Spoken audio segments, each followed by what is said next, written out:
Hey guys, welcome back to Derezzed. This is Neon, and in this episode, we are going to talk about the state of the comic book industry with Wes from Thinking Critical. Are comics in a good place right now or not? Hopefully, he can help answer that question for us. Stick around.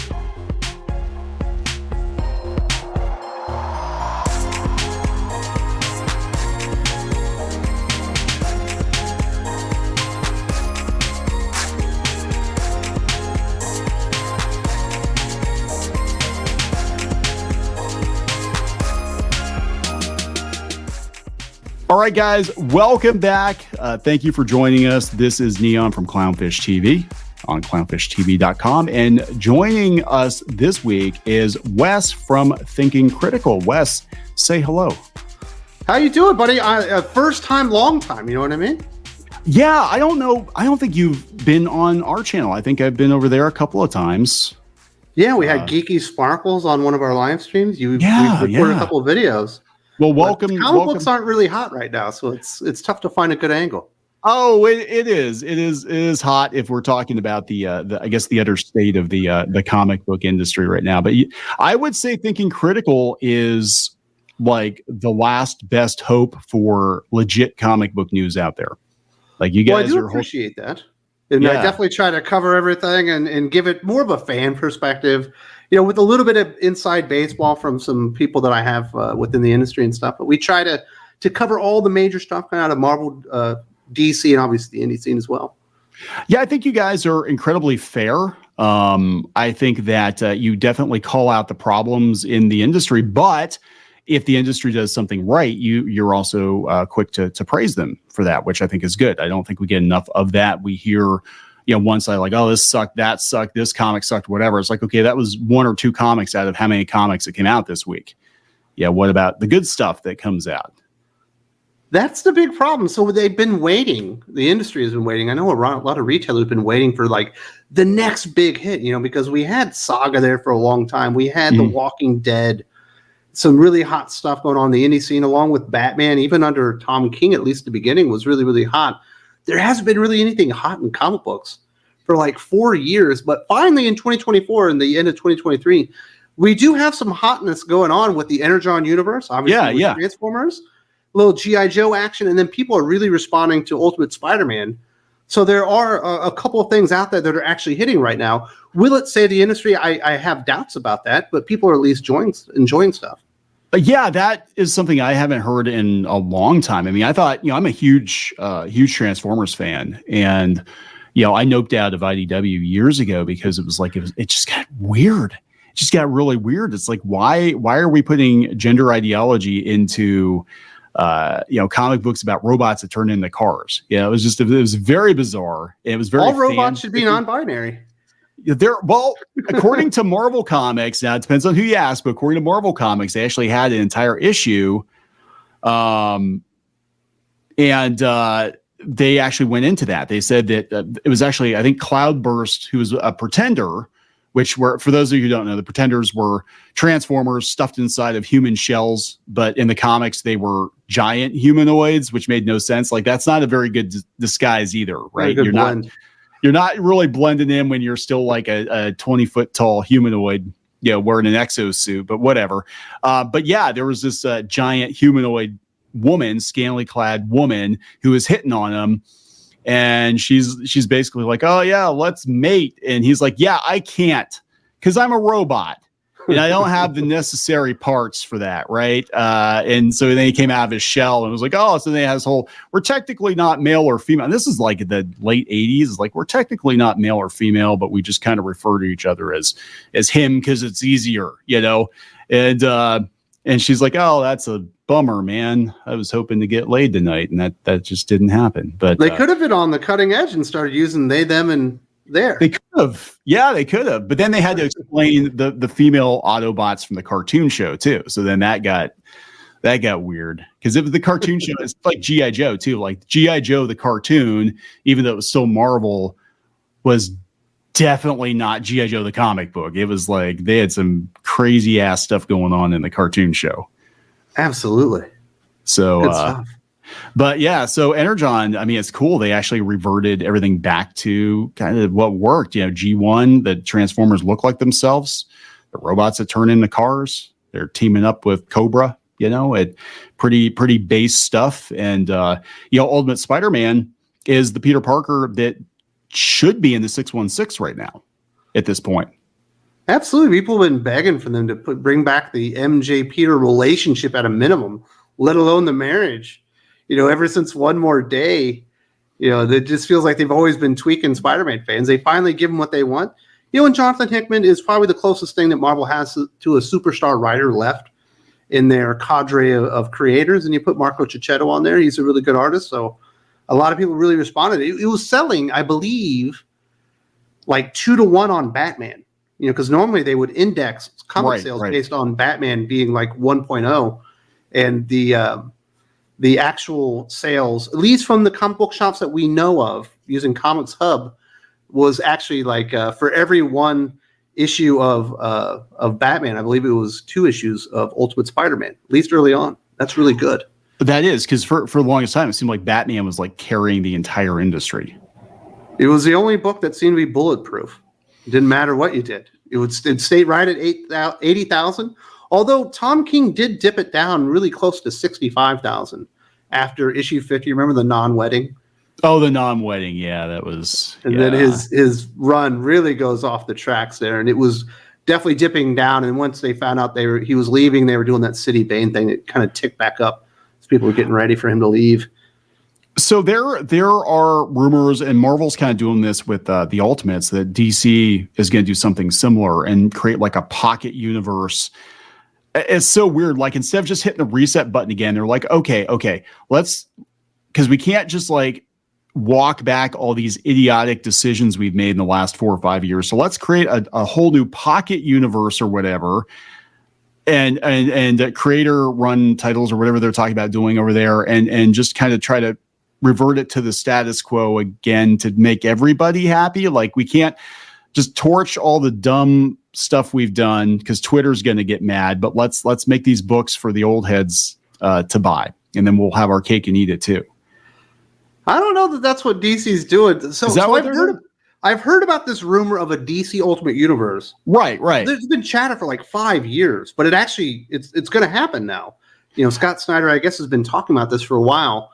But it's good. I think it's according to Bleeding Cool, and I haven't heard this from my sources. It's going to be called like Absolute Universe, but it's going to be Scott Snyder, I believe, on Batman. I've been told Jason Aaron on Superman, and then now Ewing on Wonder Woman. And they're going to have this other universe that's newly introduced. But I don't think this is the stuff, or at least from what I understand, that old school like Superman, Batman fans are looking for. This is going to be like Bruce Wayne if he had no money. This is going to be Superman. Nobody wants that. Is that what they're doing? Because I heard the rumor from Rob Liefeld originally was talking that they were going to do kind of like they did in the 90s, where they create almost like a pocket universe or something and put the best of the best on those books and be like, it's going to be like All-Star Batman or All-Star Superman or something, but come out more than once every 18 months or whatever the stupid release. But do something like that, right? And that would be brilliant. Just like one solid good Batman book, one solid good Superman book that goes back to basics, one solid Justice League book that with internal continuity, where you can do a little crossover and stuff. Even if it's just like those 6 or 8 or 12 titles that had a shared continuity, it all made sense. Self-contained stories, top-notch talent, and just back to basics, kind of like they're doing with Energon, just back to basics. What worked best for these characters? When somebody thinks of Batman or Superman, what did they think of? Not Superman's son sexting his boyfriend. That's not what you think of when you think Action Comics. Superman, I understand robots or something. The Superman book is what if Superman arrived on Earth when he was 19, so he's not grounded in humanity. And then the Wonder Woman pitch, and these are very, very basic, like bare bones pitches, like what if Wonder Woman was an adventurer? She was going out there and finding relics and stuff like that. Okay, so we're going to turn Wonder Woman into Lara Croft. And Superman, the only thing that keeps him or makes him super actually is his humanity, because he'd be Zod without his humanity. So yeah, there's a lot of different like weird alienated versions of Superman. That's stupid. That's just dumb. I agree. Let's just do what Marvel's doing, right? It's working. Just like give people versions of the characters, the idealized versions of the characters. That's all you got to do. It's not hard to fix it. That's what's so infuriating is like, it wouldn't take much to fix all of it and just be like, yeah, when somebody goes to the comic shop and they pick up a Batman comic, guess what? It's about Batman. And it's Batman being Batman. That's what's interesting about Marvel's Ultimate Universe that they're doing right now. The Spider-Man book is, Spider-Man does get his powers in his 30s rather than as a teenager, right? When he's married and already has children. But it feels very much like a Spider-Man book, and people are definitely responding to it. You get that relationship and all that stuff, the little girl and everything. It's great. Mm-hmm. But the X-Men book is really weird. It doesn't feel like X-Men whatsoever. And I really like Peach Momoko. I think she's a great artist. And she did some work on like Demon Days, Demon Wars, which were alternate takes on Marvel Universe stories and stuff. And they were perfectly fine. But people aren't really reacting the same way to Ultimate X-Men like they are Ultimate Spider-Man, because it really isn't any characters that you really recognize. And even that, in the first issue, I don't even think that girl's a mutant. She's got like a totem that's giving her powers. And it feels so different than what X-Men is supposed to be. And it's already alienating people. So you have like these two opposite ends of the spectrum approaches with Ultimate Spider-Man and Ultimate X-Men, to where something feels really familiar and it's something that you always wanted, and something feels really not familiar and people are already kind of turning their backs on it. Yeah, because I remember the original Ultimate lines. That was the same mindset. It was like, well, let's just kind of move the timeline up. Like, what if Spider-Man happened current year? What if X-Men happened current year? But they still felt very much like Spider-Man and X-Men comics. Well, that ended up basically being the backbone or the basis of really the MCU. Is Mark Miller's take on the Ultimates is the Avengers that you got. Yeah, and that was kind of what I thought they were going to do with this line too. I thought they were going to be like, well, let's eventually just kind of like supplant the current 616 and maybe we'll do another event and we'll just kind of make these versions of the characters like the versions of the characters and bring everything in line. And that doesn't seem to be what's going on. Plus, if you're a new comic book reader, where the hell do you even start? That is the big problem, isn't it? Because I didn't start reading, as like a 12-year-old or a teenager or anything like that. I started reading in my 30s. I'm 46 now. And that is the hardest thing. You're like, well, I know that I like Superman, but where do you actually need to start at Superman? You can go to the Golden Age. Obviously, when Superman was first created, you can go to the Silver Age, which is a distinctly different Superman. You can go to Man of Steel by John Byrne, which is a distinctly different Superman. You can go to New 52. You can go to Crisis. You can go to all these different points, and it's almost a different Superman in general. And there's no through line on the Superman story. It's weird. It's now I first started reading, it was spotty because like when I was younger, I read the licensed books, G.I. Joe, Transformers, any like movie crossovers and stuff like that. I didn't get into reading superhero books until late 80s. I think that's when I discovered comic book shops because I was getting all my comics on the newsstand. So I would go like my parents, my grandparents, they'd go get their lottery tickets at the drugstore or whatever. And I'd hit the spinner rack and I'd go buy, different comics. And it was always stuff I knew, right? It was always like Star Comics or, again, licensed stuff, Transformers and G.I. Joe. That was like my consistent, like I bought those every month, until it got really stupid. And then, I would say like probably 88 or 89 when the Batman movie came out. I started reading Batman because like, oh yeah, Batman's a comic book character. That's right. And at that point there was good no time. Robin. Yeah. And so I kind of, got into it and everybody was going to the comic book shop. Our town, which wasn't very big, like 80,000 people, we had 4 shops in that town and they were good sized shops too. And they were there for years, probably till about the mid 90s, I think. Do you do that on purpose? Do you purposely go to cities with lots of comic book shops? You're in Pittsburgh, which I hear is the comic book mecca of America right now. We can talk about that. Yeah, Pittsburgh. And I've said that before. Like, if you go to Pittsburgh, I imagine it's kind of says like, you guys have over 20 shops. There's a bunch of shops here. There's a bunch of shops here, and everybody's got their favorite, and they all have a different kind of a flavor to them. Some of them I think are more of a hobby than they are a business, but yeah, like even the convention scene here, we had a bunch of conventions in Western PA, and I was talking to our friend Jason Lennox, who does the con scene. We did the con scene for years, and there's so many, or were before the pandemic, there's so many conventions in Western PA and Ohio. And, Ohio's really big for like toy collecting and stuff. So, yeah, I mean, it feels like we were sort of immune or isolated from the rest of the country. Like I'm hearing about all these shops going out and I'm like, well, so far, most of ours are pretty good. And that's probably why they do. Because it's like a blue collar kind of city. At least that's the reputation Pittsburgh has. Oh, it's very blue collar. Yeah, I think so. I think that, well, plus we had like, look, we have a lot of notable comic book creators, from here, and Mr. Shooter. Jim Shooter's from here. Filmation, Lou Scheimer's from Pittsburgh originally, and then he moved to California. So it's always been like, I mean, hell, Mr. Rogers is from Pittsburgh, right? So it's like, so I mean, it's always been kind of like, I think. Because this is just a theory. This is the theory I have. And I've thought about this too.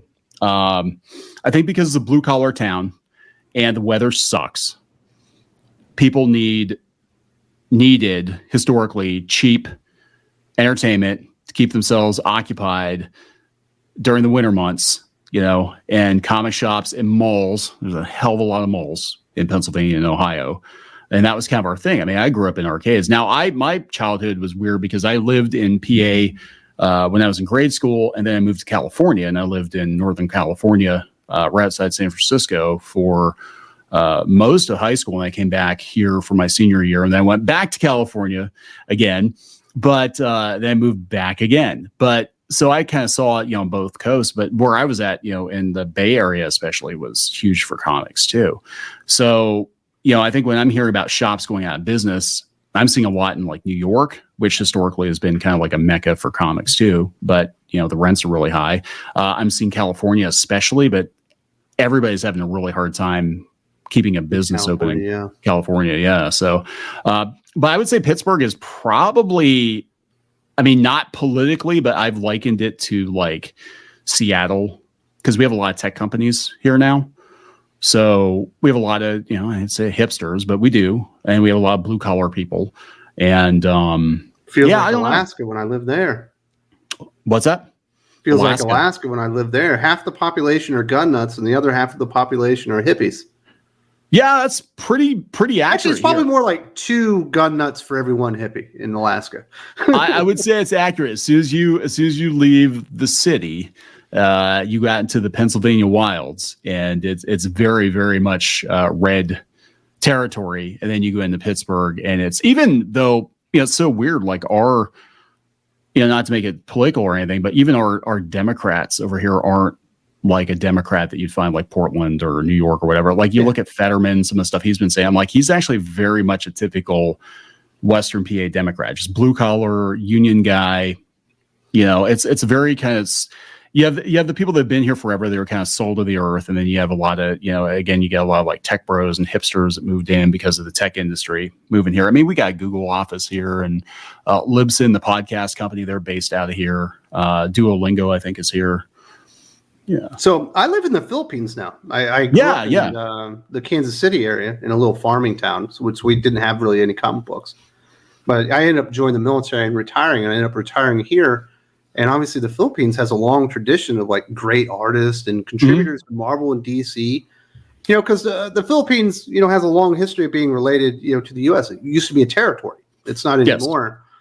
Yes. And you'll see these pictures, and I'll hear stories from the older gentlemen here that, even like 30 years ago, one of the things that the guys in the neighborhood would do whatever day the new comic books came out, they would go to the thing, they would buy a new copy of all of them, they would take it back to the neighborhood, they would just like leave it out, and all the kids would come by and they would read all the comic books and stay up with all the heroes and stuff. There's only one city in this entire country with a comic book shop left, Manila. Seriously? Mm-hmm. Not That's even wild. In the other major cities do you even have a comic book shop anymore. Manga shops, certainly everywhere. but no comic book shops anymore.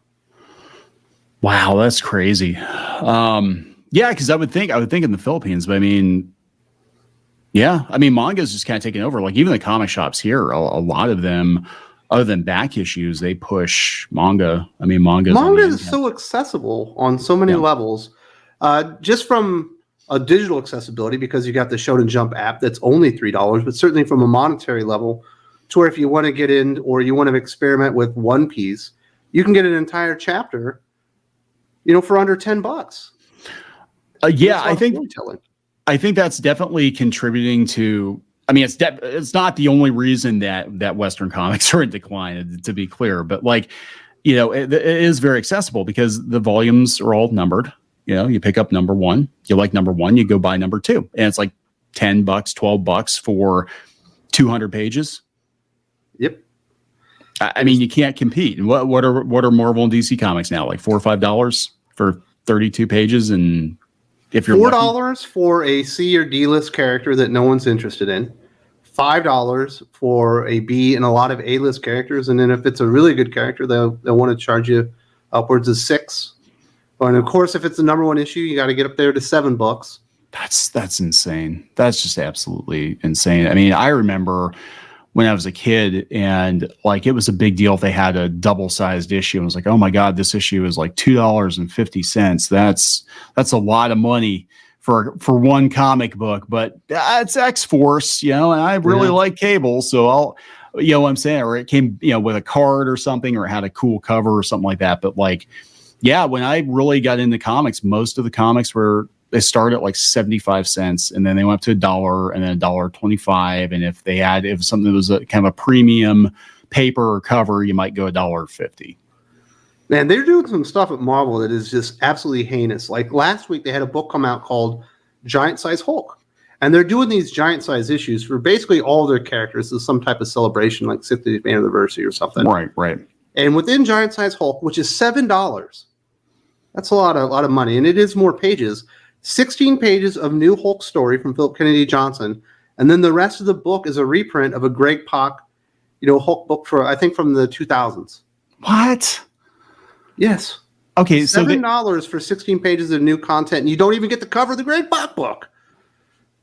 Oh my God, that's crazy. Yeah, I mean, so it's just like a perfect storm. So I mean, a lot of people, they want to blame politics, and I do believe that absolutely plays into it. I think the declining quality of the stories and the artwork, the behavior of the creators, I think that all plays into it, but also just the predatory practices of the publishers, which are probably trying to get as much blood out of the remaining stones as they can.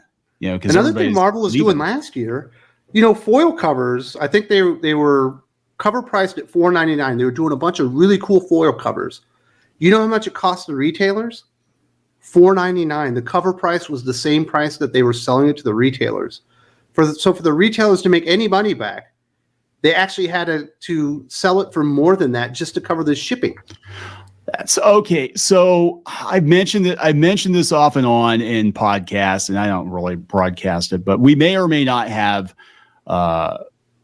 some experience with retail ourselves. And there's one particular distributor, not a comic book distributor, but another distributor that they pull that crap with people doing collectibles. And by the time you get done paying shipping, you're basically paying Walmart prices. So then you have to mark your merchandise up, your inventory up, to this ridiculous price tag nobody's going to pay. They're not going to pay. They're going to go online, buy it. They're going to go to Amazon, buy it.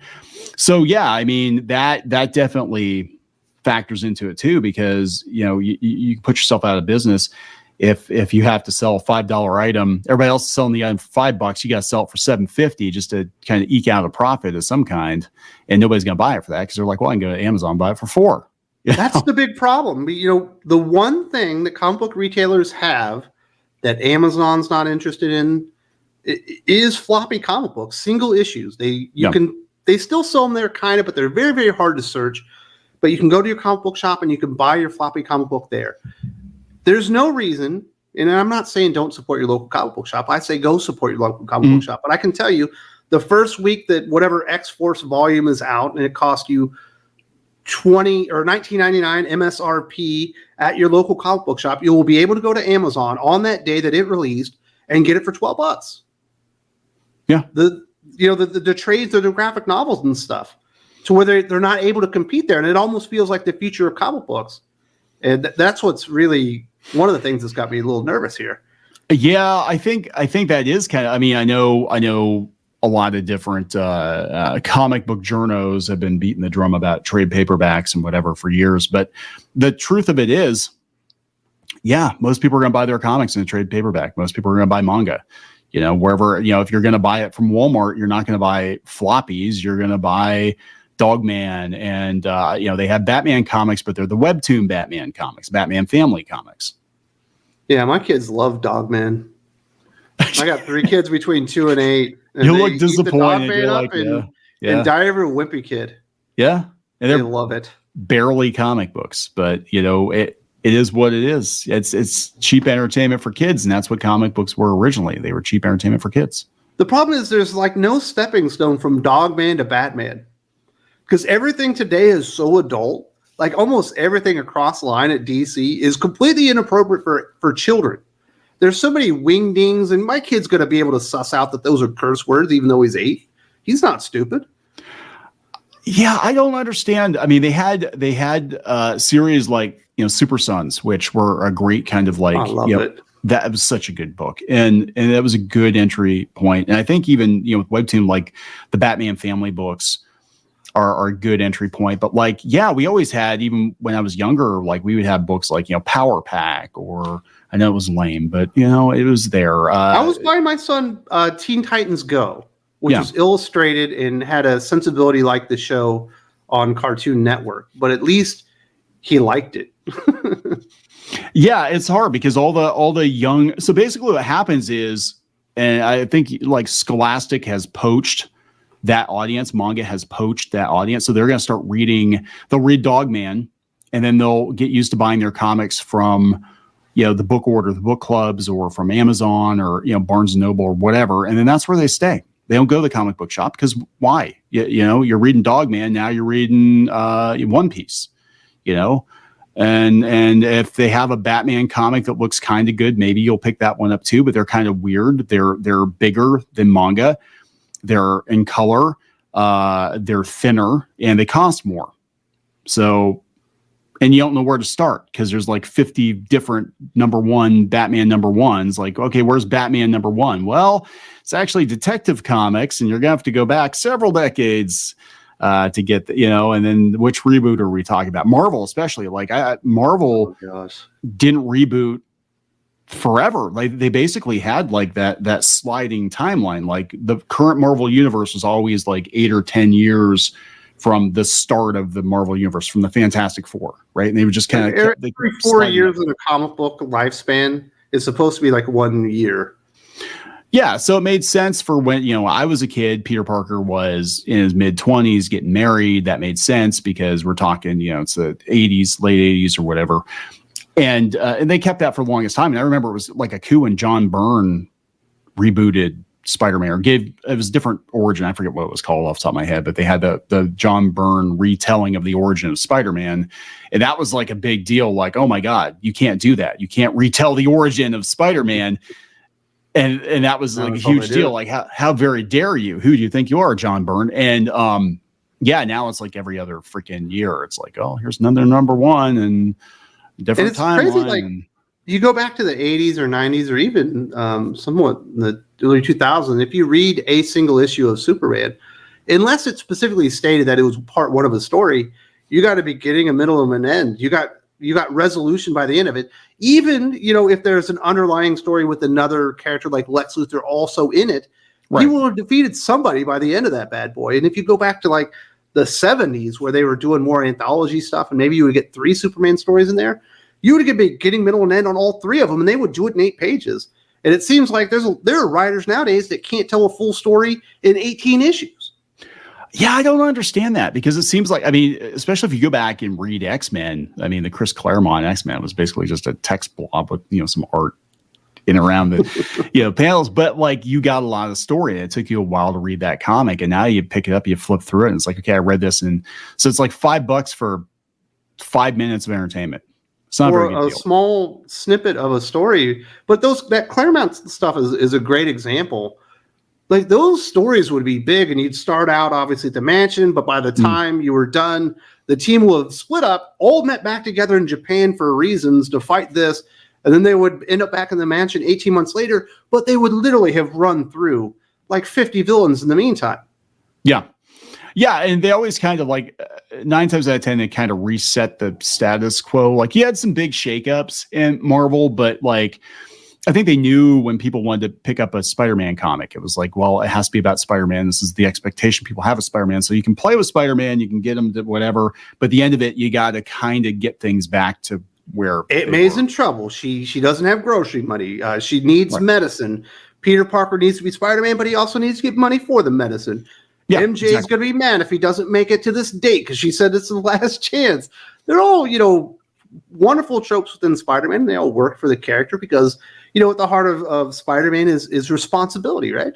Yeah, and it worked as he got older to shift those responsibilities a little bit, But then when they started tinkering with the formula, and it was like, okay, now we're gonna have these like permanent changes to the characters, permanent changes, and then we're gonna throw in like different timelines, multiverses. I still don't fully understand what the deal is with Miles. When I was reading heavily, he was Ultimate Spider-Man. Now he's co-Spider-Man or something. Like what? I don't understand why we keep doing this. Like the multiverse thing, and that's kind of and I'm hoping that the Deadpool and Wolverine course correct some of that, or Secret Wars course correct, because that's the biggest problem I think with the MCU right now. Well, besides the fact that the movies are shit, is that they're hard to follow because we're dealing with a multiverse, and then you have to watch all these Disney Plus shows, and it feels that way with the comics too. It's basically the single issues exist between events. Yeah, so you have to read all these things. It's all marketing. Like you could pick up a single piece of entertainment, and now you have to buy every single whatever because they need you to lead up to the next event, which is going to upend everything anyway and piss people off. Rinse and repeat. The events don't even mean anything. At the end of every Marvel event, they put everything back in the box the way it started. Like you read Axe Judgment Day, which is supposed to be, I think, the final volume of Kieran Gillen on Eternals. They canceled it because there weren't any sales, and they said, well, he's got this story. Let's turn it into an event, and let's throw the Avengers and the X-Men in there. That way it's a big deal. And they do it. You got this celestial being that's going to judge everybody. And he's judging Spider-Man, and he's judging Wolverine, and he's judging, the Inhumans. He's judging everybody, sentencing some of them to death and all this kind of stuff. At the end, he's convinced that humanity is good, that he was wrong, realizes he loved everybody, and undoes all of his judgment and goes away. Okay. That's essentially what the event was. It was like, it's such a nothing burger. Well, I remember the original Secret Wars, like the big takeaway from that was, well, one, it was a big toy tie-in, but it was like, oh my God, the only permanent change is Spider-Man's got a black suit now. Yep. And then they undid that a couple of years later because Todd McFarlane didn't like it or whatever was going on. Danny Fingeroth didn't like it. I forget what the rationale was, but they're like, yeah, he's too grimdark for Spider-Man. We can't have him in that black suit. It was a Jim Shooter idea. I guess they did a lot of, group testing on words and whatever. And the two words that comic book fans reacted to the strongest were secret and wars. And like, why don't we just call it Secret Wars? It's like AI, pre-AI. Like, what's going to be popular? Beep, boop, bop, secret. Focus group it. Focus group. I wish they would focus group stuff.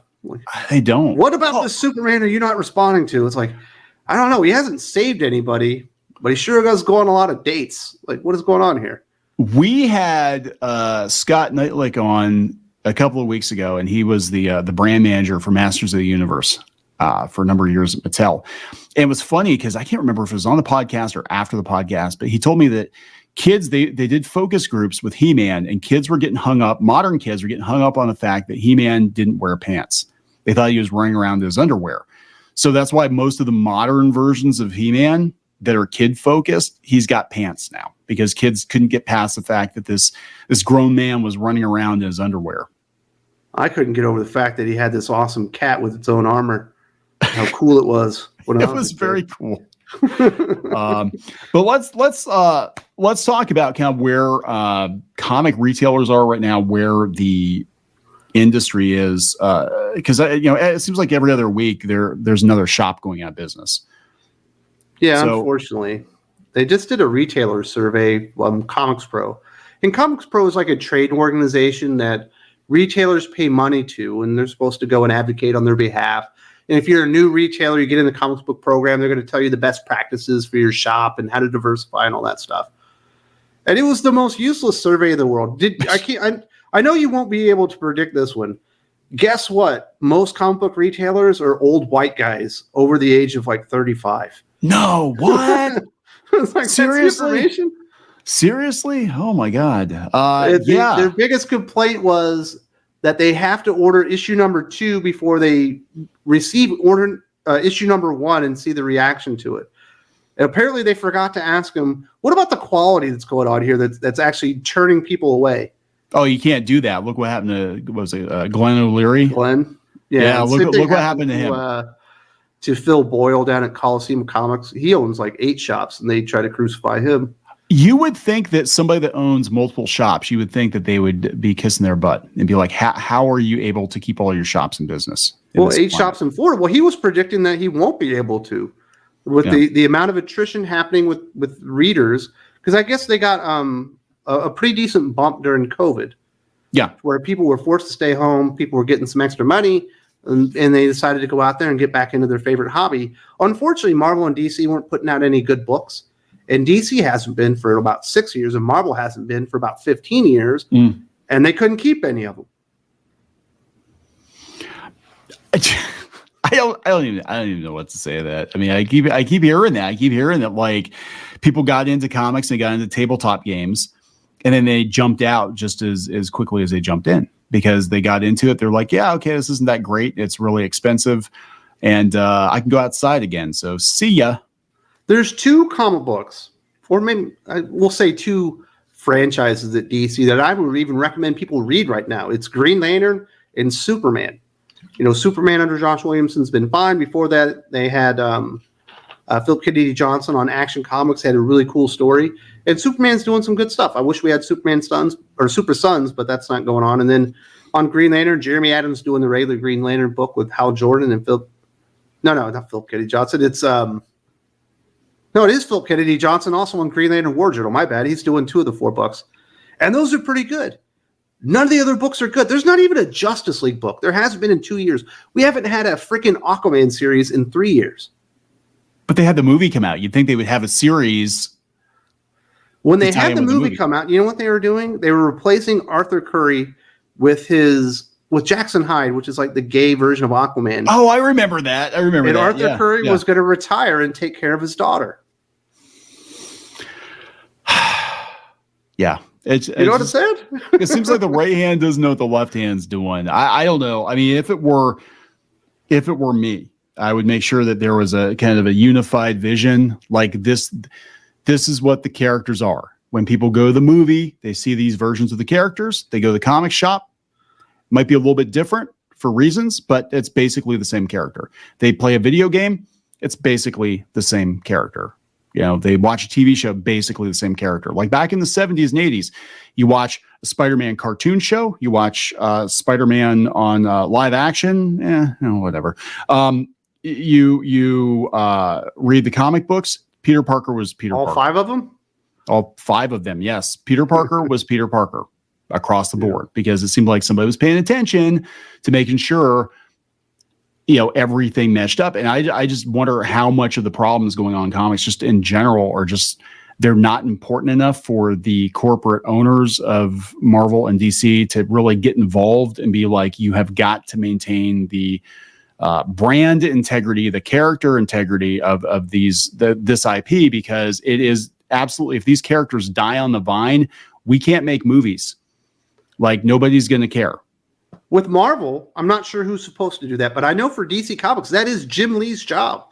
They've said that is his job description, is to basically ensure that the characters are maintained through different medias and reflect who the characters really are. So when you see Batman in movies, video games, cartoons, comic books, or anything that has Batman on it, that the character is in fact Batman. But I don't think he takes the job very seriously. I think he's ready to retire. I don't. Yeah, because everything went to hell after Dan DiDio got gone. Isn't that weird? Yeah, it's a little weird. Like DC was kind of no pun intended, but they were kind of holding the line. And then as soon as he got gone, they brought that what was his name, Daniel Cherry. I think he was in there. The and then marketing guy. Everything went off the rails. Then all of a sudden, everybody's bisexual. All of a sudden, we don't know why. There's no indication, but they're all everybody, and we're replacing everybody. All the same mistakes that Marvel made, making drastic changes to characters back in like 2015, 2016, or whatever they did, and they had to walk that back because people hated it. DC decided they were going to do it now too. In Zack Snyder Justice League fashion, by just speeding up to it, not even easing you into it. It's like, fuck it, everyone's gay. Okay. Yeah, pretty much. I was like, wait, Tim Drake. I'm like, no, he's not. No, he's not. No, seriously. They even had an issue where his girlfriend, obviously, spoiler, finally meets his boyfriend Bernard, and she gives him this huge hug, and she's like, "Oh, I've been so waiting to meet you. I'm so happy for you." Bullshit. No woman would ever do that. They'd be like, they'd be in therapy. They'd be like, "Okay, I turned you gay. Oh my god. Exactly. I wasn't enough for you. What did I do? I'm gonna yeah. You can't have real human emotions or reactions to anything. You have to act like everybody is the exact same. Oh my god. So shops are going. I mean, God, I don't want to get like make this all depressing, but like I'm seeing shops go out of business pretty much every month. The mainstream comic book journalists that are left, and there aren't very many of them because most of these websites have become general pop culture websites. Yeah, if you go to websites, it's all movie news and video game news. Like if you go to Newsarama, which is supposed to be their comic book thing, there are normally 6 comic book articles, but they never show up in like the archive part. That's all the other stuff. It's weird. Well, they got absorbed. Newsarama got absorbed into Games Radar, and then Comic Book Resources was a comic book site. Now it's just CBR, which is just a clickbait farm, and that's a whole other thing. So then it basically leaves us with, Heidi McDonald. Cool is the best reporter on comic book information. That's how far we. How the hell did that happen? Like, is it just like dodgeball? Like you just dodged long enough? He's the one like tick that refuses to give up.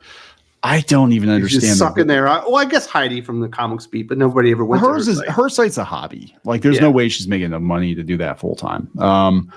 But like, there really aren't any websites out there covering comics. Well, I think it's just all gone to YouTube. It's like I think YouTube has replaced a lot of those sites. Well, even podcasting too, as well, because you're allowed more freedom. Like all those websites are owned by enormous corporations. I don't work for anybody but myself. Well, and technically, I guess, like I don't work for YouTube, but I'm partnered with YouTube.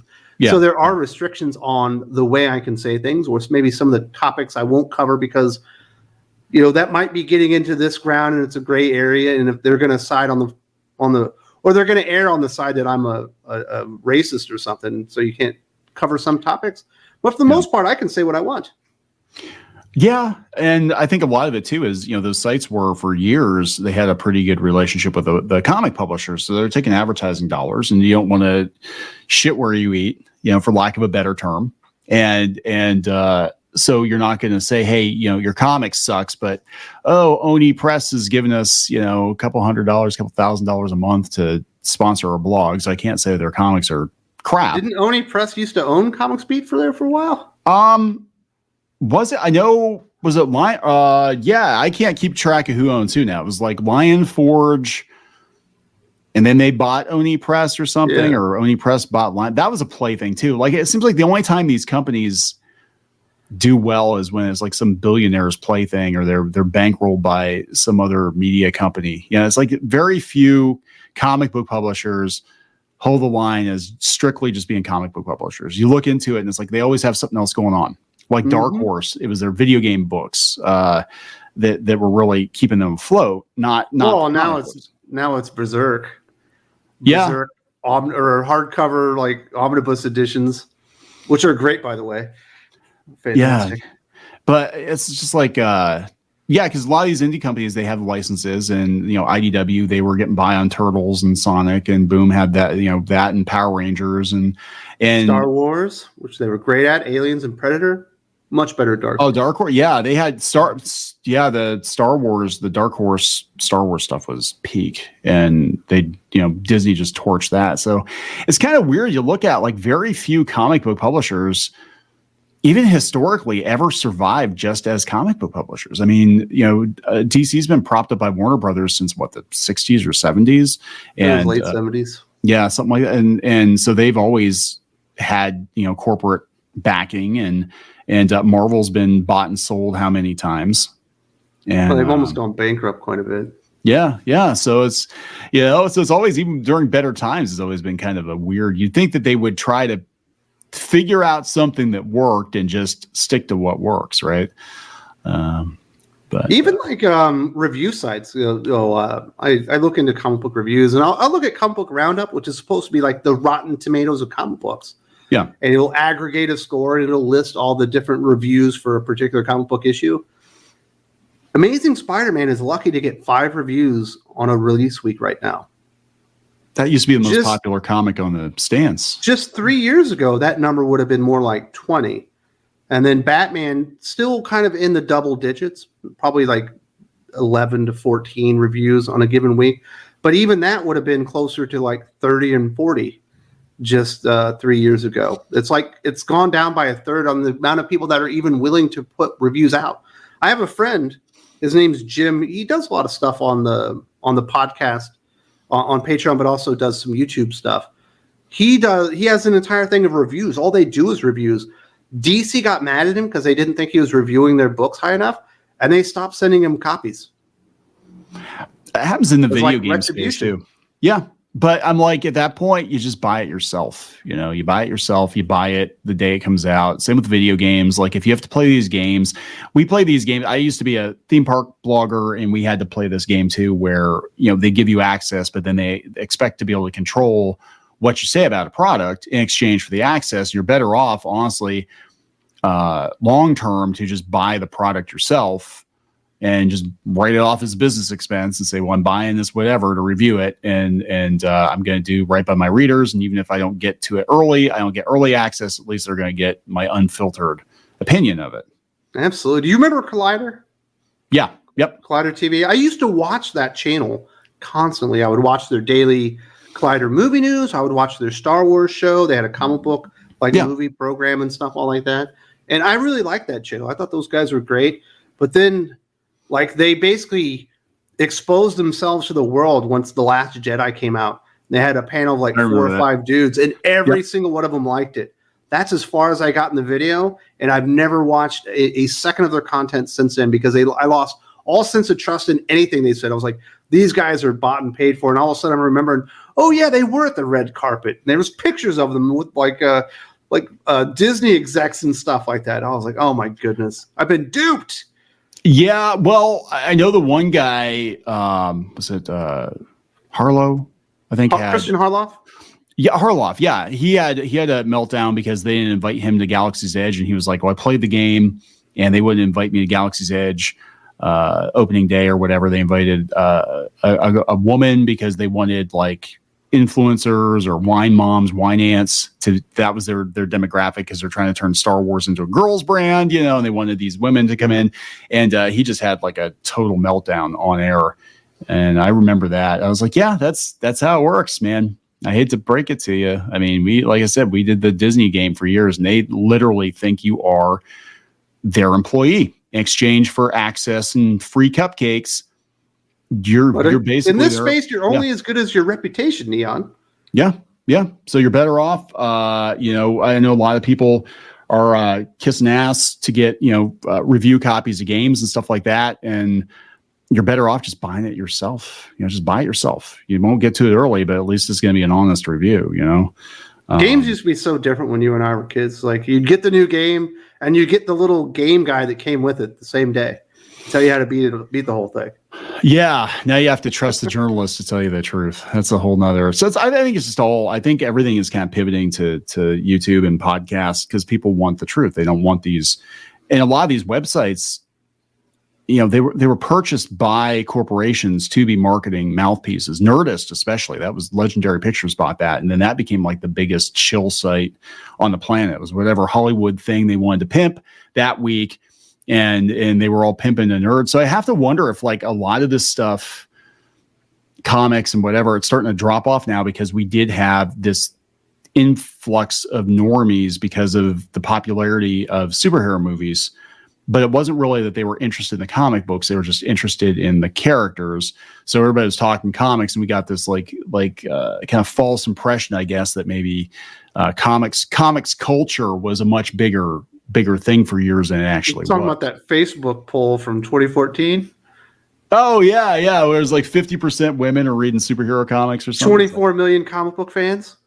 No. At the apex of comic books popularity, X-Men #1, which everyone bought multiple copies of. Yes. 7 million issues. That's what they were able to sell. Yeah. 24 million. Get out of here. 24 million people might think Spider-Man's cool. That don't mean they're buying the comic book. No. And we ran into that at conventions too. And I got in trouble the other day because I said, we did comic conventions for years. And I said that they basically become celebrity petting zoos at this point. And if you're a comic book creator, unless you're established, like I don't really see a point in going to conventions because you're probably not going to sell a lot of comic books. The people they're selling, it's people that sell prints or people that have, some tie-in with the movies or something. They're doing okay. Unless you're an awesome artist. Yeah, even if you're an awesome artist. Stuff to give away. It doesn't matter. I've seen some amazingly talented artists just go to conventions with their own stuff, their own books, and somebody with like a wall of prints that they clearly swipe from the internet or whatever. Now you have to worry about AI. But like people are going to buy that. They're like, oh, I got $20. I'm not going to buy your graphic novel. I'm going to buy that big picture of Harley Quinn because I like Harley Quinn. I've never read a Harley Quinn comic. I've never watched Batman the animated series, but I like the notion of Harley Quinn. And look, I'm dressed like her today, so I got to get a picture so I can take a selfie with me with this picture as Harley Quinn. I don't have anything against normies, but my goodness, we should have tried harder to keep them out. When I first started going to conventions, when my wife and I got married, she was like the only woman at the con. And she used to get dogpiled because she was smoking hot back then. And that's what happens. She still is. I still think she is. But like we'd go to the conventions and all these guys would just like, I had to tell them to back off politely. But she was like one of the only women there, other than the booth babes and the occasional like female writer or editor or whatever. But it was mostly kind of what you think. Guys in black shirts. Party. Yeah, guys in black shirts, scruffy looking, sweaty, going through the long boxes, their little push carts full of books to get signed. And that was the vast majority. Very few celebrities. If they were, it was from like, Stargate or something. It was like hard science fiction. It wasn't like, oh, here's somebody from a sitcom. We're going to have a Brady Bunch reunion or whatever at the comic convention. No, it was like, here's a guy who was a writer on some science fiction show or whatever. Here are some, D-list Star Wars actors. The guy that played Ewok #5 or something's here for autographs. And that's what it was. And it was very different, but I do remember there being a lot of people there and a lot of people, buying comic books, and they're not, now it's comic book culture there. We let them take it from us. Pretty much. Yeah. And that was the early 90s. That's when like books were selling like crazy. People actually bought comics. People are complaining. I've noticed that they're trying to say that 90s X-Men sucked. Well, hell no. These people are so out of their minds. Like, you just believe anything that someone tells you. Go back and read that stuff. The X-Men was the best thing in the 90s. It was. I had Art T-Bear on the other week, and we talked about that. Like, people now, it's so weird. They don't understand the cultural impact that X-Men had. Like, X-Men, all the X books were in the top 10 on Wizard. They were massive, massive successes. The animated series was a huge, huge hit. We had video games and toys, and the X-Men toys basically launched Toy Biz as a company. The sales of it turned Toy Biz into a major contender, and then they eventually bought Marvel and got them out of bankruptcy, and that's where Perlmutter came from. Yeah, but it was X-Men Jim Shooter's company. He got screwed. He did get screwed. He did, but so it's, I don't know, guys. I'm sitting here like, just, I guess final thoughts here. We're going to wrap this up. Where does the mainstream American comic book industry go from here? What's it going to take to fix it? Well, I think it's really easy. You know, the Energon Universe has laid out the successful formula. People that aren't even into Transformers or G.I. Joe are reading it because they brought in good creators. They did something that was exciting that got people that did love Transformers and G.I. Joe really, really buzzing. They're like, well, if my best friend that's only loved Transformers his entire life says this is amazing, perhaps I should go check it out because Spider-Man ain't hitting it right now. You know, if they follow those kind of blueprints where you go back to the basics, get back to the core elements of the characters, don't do the exact same thing that they've been doing for the last 40 years. Do your own thing, but within the confines of what the characters in the universe are that were built that people loved in the first place. We're getting something similar to that, obviously, with Ultimate Spider-Man, which is another blueprint. You might want to actually give the people what they want. When they say, we've wanted Peter Parker and MJ back together for 20 years, apparently they meant it. Because when you finally did it, they responded in a very enthusiastic, positive manner, which isn't something that we've had a whole lot of around comic books these days. You know, it's okay to experiment with characters.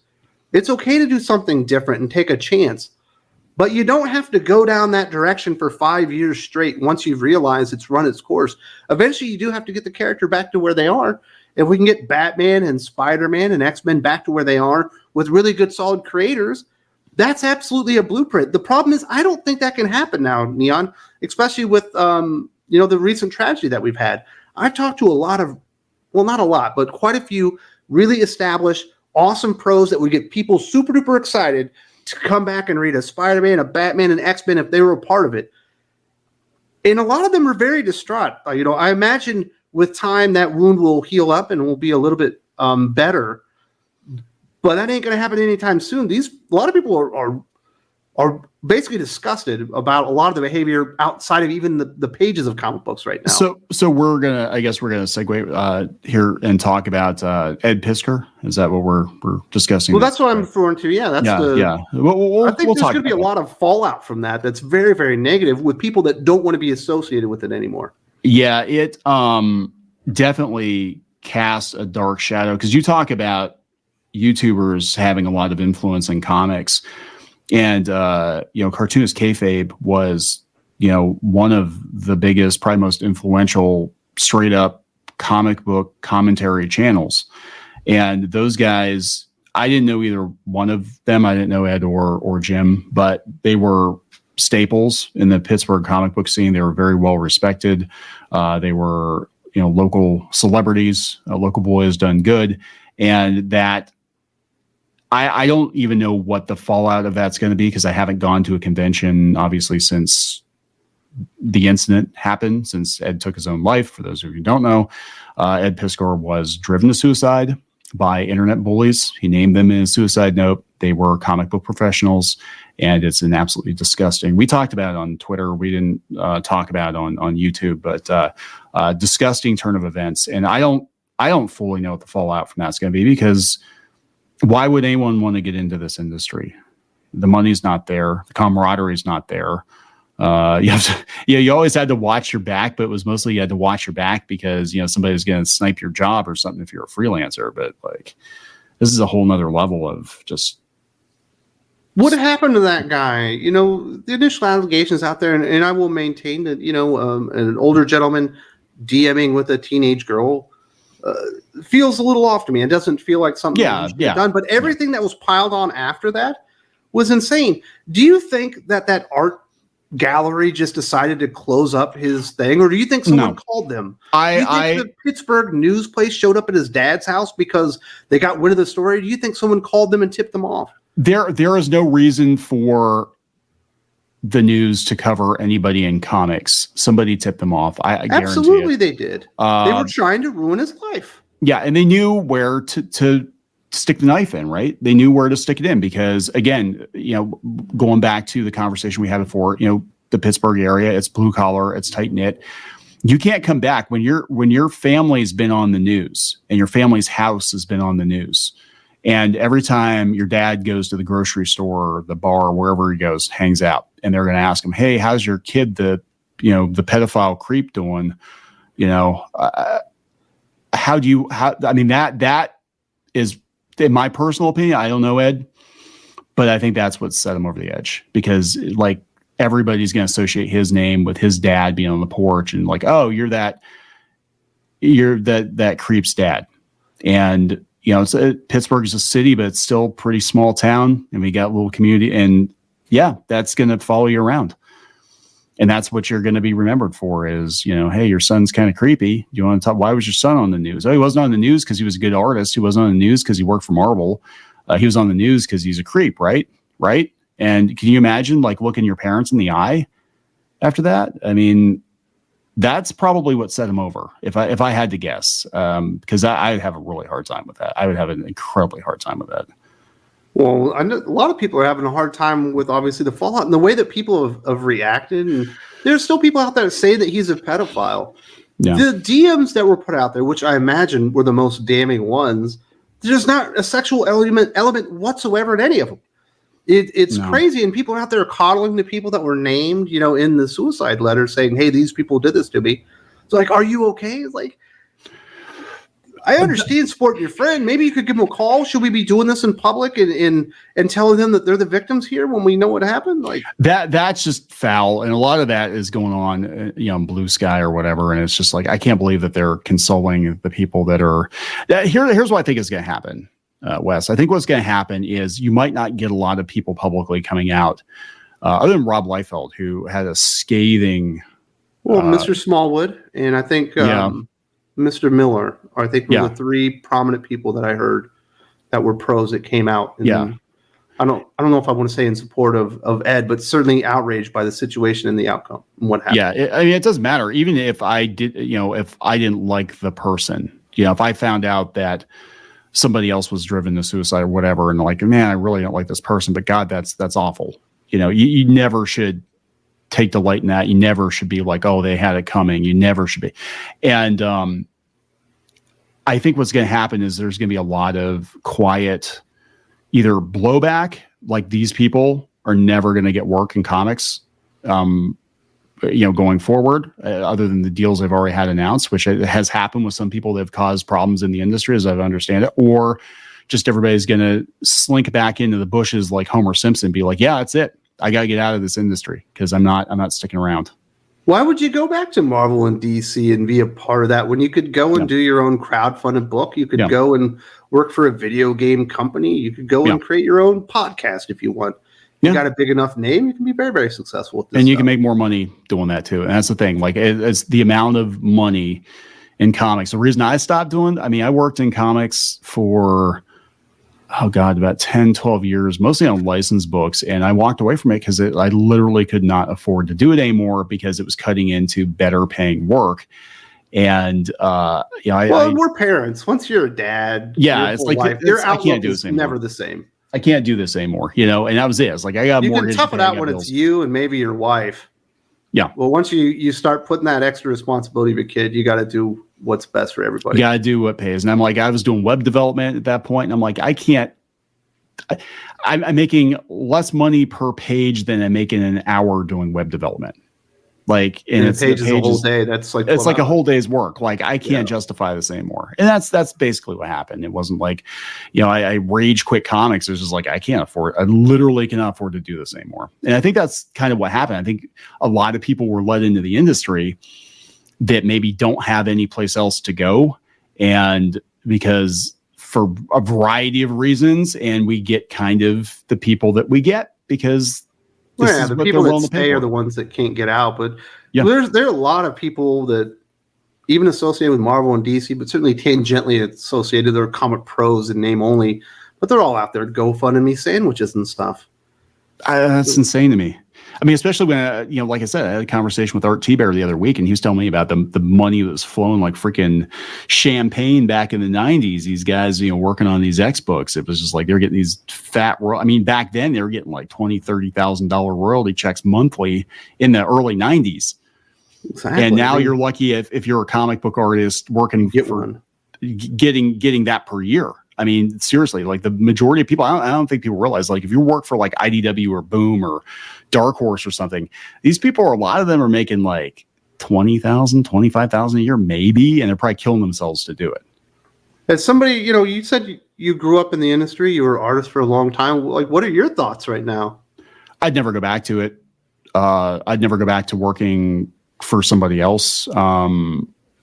At least not in the mainstream industry. I think graphic novels are fine. We've actually had some success, doing ours, and I'd eventually want to get into publishing other people too. But as far as being plugged into that system, I personally don't see a way forward, because the shops are closing. Everybody's transitioning to manga and graphic novels, and it's just utterly broken. It's full of broken people that are going to stay until there's nothing left. I think a lot of these people are going to stay until the last monthly comic has been canceled and that person was getting $20 a page to draw it, because that's all they could afford to pay, because nobody's buying them anymore. So you still have the passion for comic books, but you have zero passion for comic book industry. Yeah. And I think a lot of people are like that. And I think the only way forward is to kind of if you're going to make comics, I think you need to find another way to do it, not through the direct market. Aaron always says, do it as a hobby. If you make it your career, you're in for some hard times. Yeah. If your livelihood, that's where these people have that kind of power to cancel you. If it's your livelihood, if you can take it or leave it, like, you can say whatever you want. I know before my wife and I started talking about our experiences in comics on the channel, because I think what got us into it was the whole Mark Waid versus Richard Meyer debacle, because we had some inside baseball on that, because we actually were talking to Mark Waid at one point about doing some stuff with him. And I said, look, we do this, you realize that's it. We are never going to work in comics again. If we speak out at all, even just like the way things are right now, we will never work in comics again, ever. And she's like, yeah, I'm okay with that. I'm like, you know what? I'm okay with it too. Door permanently. Yeah, that's it. It's like, we knew. It was like, okay, we're just going to nuke the bridge, because there's nothing worth going back to. There really isn't. Not to work in the industry. And I'm not saying all the books are bad. I think there are some good books out there, but it needs a top to bottom overhaul. Like, somebody has got to come in. Colonoscopy. Pretty much flush the shit out. Cleanse it out. But I do think we're going to see better days eventually, but we are going to go through harder times. Yeah, I think so. I think what's going to happen is the economics are going to choke out a lot of people, a lot of publishers that are maybe employing a lot of people that are causing a lot of problems. And at the end of the day, it's going to revert back to meritocracy, because I think the corporate owners of these companies are eventually going to get tired of effectively giving them welfare. It's like, hey, DC Comics, if you can't turn a profit, if you can't stand on your own 2 feet, we're going to cut it back to like 10 or 12 books a month. And that's it. Or we're just going to do trade paperbacks or something. But the way you're doing it now, it doesn't work. It's costing us money. And we're seeing cutbacks all over the place. Disney and Warner Brothers, all it's going to take is one of them to flinch, either DC or Marvel, either outsource all the stuff or just, shut it down and just rely on reprints or something. And that's going to be a cascade effect that's going to just collapse the whole thing. I heard DC, they weren't like super serious about it, but they were talking to people, or people were coming to them about perhaps licensing out DC's characters. And the number that I heard was so astronomically enormous that nobody would ever take it seriously. But I've heard that number's come down. Everything's negotiable at Warner Brothers. They're having a yard sale right now, so it's very possible. I mean, Zaslav is merciless, and I could totally see even Disney. I could totally see them just being like, "Yeah, we don't want to bother with Marvel offices. We don't want to bother with these people. To us, Marvel is the Marvel we made, which is the MCU. The comic books are just." And I actually had somebody from Disney Publishing tell me before that the comic books were just ancillary merchandise to them. It was like marketing. A T-shirt. Yeah, it's marketing for the movies, and if you're a problem and you're actually costing us money and it's costing us to keep these offices in New York open, it doesn't Plenty make of sense. Disney comic books not being published by Marvel. No. Do it every week. Yep. So that's the way it works. I mean, you've talked to Aaron, you know how it works. Basically, you pay for the right to publish Disney characters, and they don't have the overhead of having people on staff. It's your baby. And as long as you don't drop the ball with the license, you get to keep doing it. But yeah, it's a win-win for them. Somebody is paying us to publish, to take the risk themselves to publish our characters, and they have to wrangle all the crazy people, and we don't have to deal with it. So I don't know. I think it will change, but it's not going to. I think the problem will be self-correcting, and I think economics will be the driving factor. Well, I'll be here till the end. I'm not going anywhere. All right. Where can people find you, Wes? Tell people where to find you. Most people know me probably from YouTube. I've had my Thinking Critical YouTube channel for, I guess, 6 years now, over 6 years, which feels like a long time. And then I do a live stream that a lot of people like called the Comics Aficionados every Saturday there. But we got a lot more stuff over actually on Patreon under Thinking Critical, where it's all like podcast stuff rather than videos, because you know better than I do. Making a video is so much more time intensive and so much more work than just recording a bunch of really cool stuff with fun people and putting up as a podcast. So I found an outlet there that's I'm able to put out tons more podcast hours out than I am video stuff. But that one's right now on the Patreon. But those are the two places that you can really find my stuff. Awesome. Well, hey, thank you, Wes. Thank you so much for coming on. We'll have to have you come back. Maybe we'll do another comic book roundtable if the industry's left standing. I will be here when you're ready to do it. I love talking comic books. All right, guy. Hey, guys, please subscribe to Derezed. Check us out wherever you found this podcast, Spotify, Amazon, iTunes. Give us a sub. Greatly appreciated. Check out Clownfish TV videos on our YouTube channel, and we'll talk to you later. Thanks again for listening. More news and videos are available on our website at www.clownfishtv.com and on our YouTube channel, Clownfish TV. You can buy official merchandise, Clownfish comic books, and more at shopclownfish.com. If you like this show, please consider subscribing and leaving us a positive review on iTunes and other podcast platforms. If you're looking to help support this show financially, go to clownfishsupport.com. If you would like to sponsor an episode of this show, send us an email at business@webreef.io.